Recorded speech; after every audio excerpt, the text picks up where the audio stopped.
Kozhikode traffic assistant commissioner KA Suresh ബാബുവിനെ 2.5 കോടി രൂപ തട്ടിച്ചതിൽ സസ്പെൻഡ് ചെയ്തു. സുരേഷ് ബാബുവിനെതിരായി കൊല്ലം ഈസ്റ്റ് പോലീസ് സ്റ്റേഷനിൽ 2025 ഫെബ്രുവരി 15 ഒരു കേസ് രജിസ്റ്റർ ചെയ്തു. കൊല്ലം സ്വദേശി അബ്ദുസലാമിൻ്റെ മൊഴി അനുസരിച്ചാണ് ആ കേസ് രജിസ്റ്റർ ചെയ്തത്. തൃശ്ശൂർ വിജിലൻസിൻ്റെ വിങ്, കോപ്പറേറ്റീവ് ബാങ്കിൻ്റെ വിജിലൻസ് വിങ്ങിലെ DYSP ആയിരുന്ന KA സുരേഷ് ബാബു ആണ് ഈ കേസിലെ 1-ാം പ്രതി. സുരേഷ് ബാബുവിൻ്റെ അടുത്ത് ബാലേന്ദ്രക്കുറുപ്പ് എന്ന് പറഞ്ഞ ആൾ മുഖേന ഇതിനകത്ത് അബ്ദുൽ സലാം എന്ന കൊല്ലംകാരൻ സമീപിച്ചു.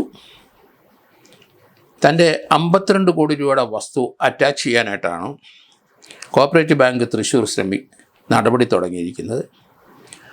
അവിടുത്തെ വിജിലൻസ് ഓഫീസർ തന്നെയായിരുന്നു KA സുരേഷ് ബാബു, അന്ന് DYSP ആയി അദ്ദേഹം.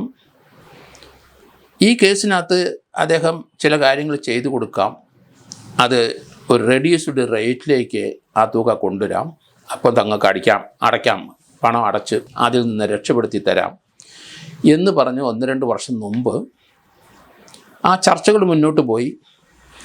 അതിലേക്ക് 2,51,00,000 രൂപ അബ്ദുസലാം DYSPക്ക് കൊടുത്തു.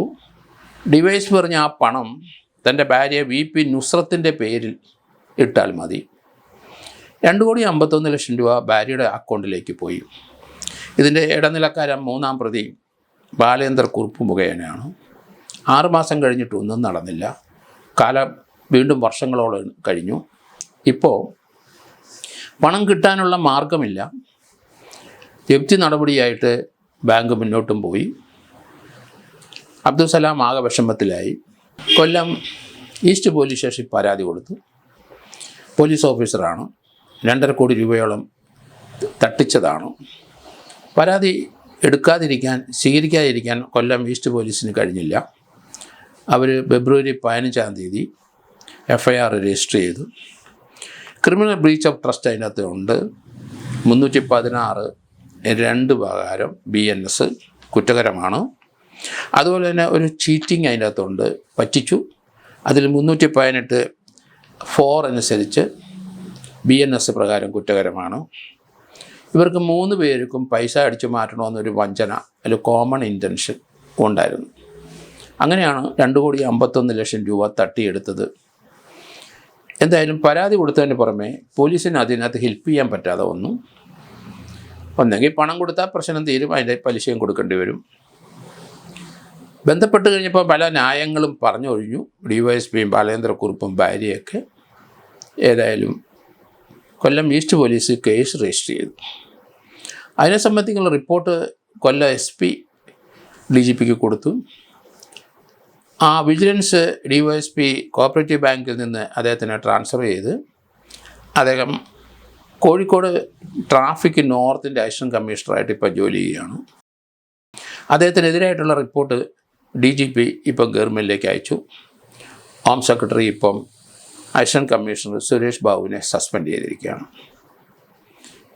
ഇങ്ങനെയുള്ള സംഭവങ്ങൾ പണം അടിച്ചു മാറ്റാനായിട്ട് പല പോലീസ് ഉദ്യോഗസ്ഥന്മാരും ഇതുപോലെയുള്ള കാര്യങ്ങൾ ഇടപെട്ടിട്ട് അവർ ഒന്നുമില്ലാതെ പോകും. എത്ര നാളും സർവീസ് നടത്തിയത് പെൻഷൻ ആനുകൂല്യങ്ങളൊന്നും കിട്ടാതെ, അതുപോലെ തന്നെ വിജിലൻസ് കേസിൽ കുരുങ്ങുകയും.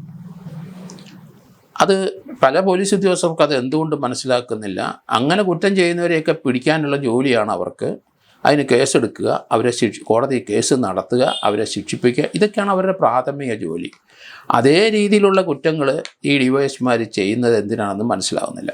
പലരും കൈക്കൂലിക്ക് വേണ്ടിയിട്ട് പണം സമ്പാദിക്കാൻ ഒരു മാർഗമായിട്ട് ഈ തൊഴിലിനെ കൊണ്ടുപോകുന്നുണ്ട്. ഇതൊരു സർവീസ് മേഖല തന്നെയാണ്.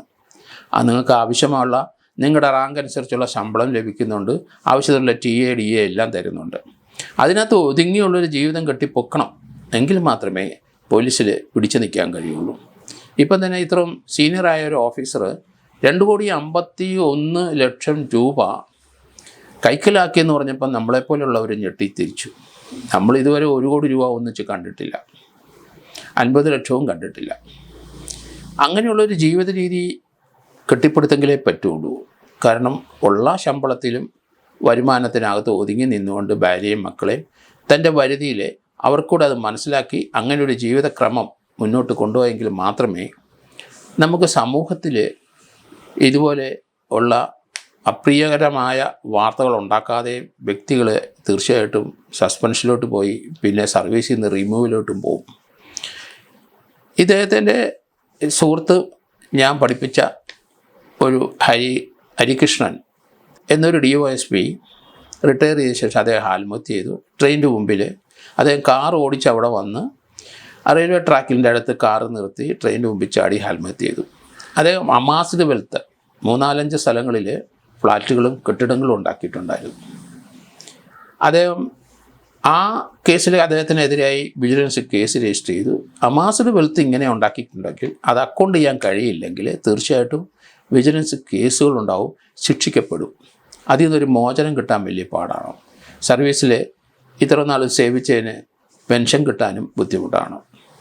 അതുകൊണ്ട് ഇങ്ങനെയുള്ള ചിന്തകളിൽ നിന്ന് മാറി പോലീസ് ഉദ്യോഗസ്ഥർ സഞ്ചരിക്കണം. ഇതുപോലെയുള്ള വൃത്തികെട്ട കേസുകളിൽ ചെന്ന് ഇൻവോൾവ് ചെയ്യരുത്, കൂട്ടുകെട്ടിലോട്ട് പോകരുത്. കാരണം ഇതിനകത്ത് ആ DYSP അല്ലെങ്കിൽ അസിസ്റ്റന്റ് കമ്മീഷണർ ചെയ്ത പ്രവൃത്തിയിൽ ഭാര്യയെ ഇങ്ങോട്ട് കൂട്ടുപിടിച്ചിരിക്കുന്നു. ഭാര്യയുടെ അറിവുണ്ടോ എന്ന് നമുക്കറിയില്ല. അവരുടെ അക്കൗണ്ടിലേക്കാണ് അനധികൃതമായി പണം വരുന്നത്. അപ്പോൾ തന്നെ അവർ വിലക്കേണ്ടതായിരുന്നു ഭർത്താവിനെ. ഇപ്പോൾ അവരും പ്രതിയായി. ഇത് ജയിൽ ശിക്ഷ അനുഭവിച്ചു പോകും. കാരണം എവിഡൻഷ്യറി വാല്യൂ കൂടുതലുണ്ട് ഇതിനകത്ത്. കാരണം 2,51,00,000 രൂപ അബ്ദുസലാം കൊടുത്തതായിട്ട് രേഖയുണ്ട്. അതിവരുടെ അക്കൗണ്ടിൽ വന്നിരിക്കുന്നു. അതിൻ്റെ എമൗണ്ട് ഇപ്പോൾ അവിടെ ഉണ്ടോ എന്ന് നമുക്കറിയില്ല. അതെന്ത് ചെയ്തു എന്നും അറിയത്തില്ല. ആ വിജിലൻസ് DYSP ആയ കോഓപ്പറേറ്റീവ് ബാങ്കിൽ നിന്ന് അദ്ദേഹത്തിനെ മാറ്റി കോഴിക്കോട് ട്രാഫിക്കിലേക്ക് വിട്ടു. ഇനി അതിൽ നിന്നാളൊന്നും റിട്ടയർ ചെയ്യാൻ കാണാൻ സാധ്യത കുറവാണ്. ഈ ഒരു സന്ദർഭത്തിൽ ഇതുപോലെയുള്ള കേസിനകത്തൊക്കെ ചെന്ന് പെട്ടുകഴിഞ്ഞാൽ തീർച്ചയായിട്ടും സാമ്പത്തിക ഭാരം കൂടും. രണ്ടാമത് മാനസിക സംഘർഷം കൂടും. കുടുംബത്തിൽ അസ്ഥിരതയുണ്ടാവും. വെറുതെ ഇരുന്ന ഭാര്യയുടെ പേരിലേക്ക് ഈ പണം ഒഴുക്കിയത് ശരിയായില്ല. അതുകൊണ്ട് ഈ ഒരു സംഭവം വളരെ കർശനമായി ഇതുപോലുള്ള കാര്യങ്ങളിൽ പോലീസ് ഉദ്യോഗസ്ഥർ ഇടപെടണം. കാരണം ഈ രീതിയിലുള്ളൊരു തട്ടിപ്പ് ഒരു പോലീസ് ഉദ്യോഗസ്ഥൻ ചെയ്യാൻ പാടില്ല. ഒരിക്കലും അതിന് കൂട്ടുനിൽക്കാനും പാടില്ല. പോലീസിനെ നമ്മുടെ കേരളത്തിലെ പോലീസിൻ്റെ ഒരു 90% ആൾക്കാരും നല്ല ഓഫീസേഴ്സാണ്. ചുരുക്കം ചില ആൾക്കാരാണ് പണസമ്പാദനത്തിന് പോകുന്നത്. SI CA ആയിരിക്കുന്ന സമയത്തൊക്കെ നല്ല ജോലി ചെയ്തിട്ടുണ്ടാവും. പക്ഷേ ഹയർ റാങ്കിലോട്ട് പോയി കഴിഞ്ഞാൽ തങ്ങളെ പിടിക്കപ്പെടില്ല. കുറച്ചുകൂടെ അറിവ് തങ്ങൾക്ക് കിട്ടി, അതുകൊണ്ട് കുറേ പണം സമ്പാദിക്കാമെന്ന് വിചാരിച്ചാൽ ഇതുപോലെയുള്ള അബദ്ധത്തിൽ നിന്ന് ചാടും. പിന്നീട് സർവീസിൽ കയറാനും കഴിയില്ല. ഇപ്പം സുരേഷ് ബാബു ചെന്ന് പെട്ടിരിക്കുന്നത് വലിയൊരു ഗർത്തത്തിൽ തന്നെയാണ്. അതിൽ നിന്ന് കരകയറാൻ വളരെ ബുദ്ധിമുട്ടാണ്. 2,51,00,000 രൂപ അക്കൗണ്ടിൽ വന്നു കഴിഞ്ഞു. ഇതുപോലുള്ള പ്രവൃത്തികളിൽ ഒരിക്കലും ചെന്ന് ചാടരുത്.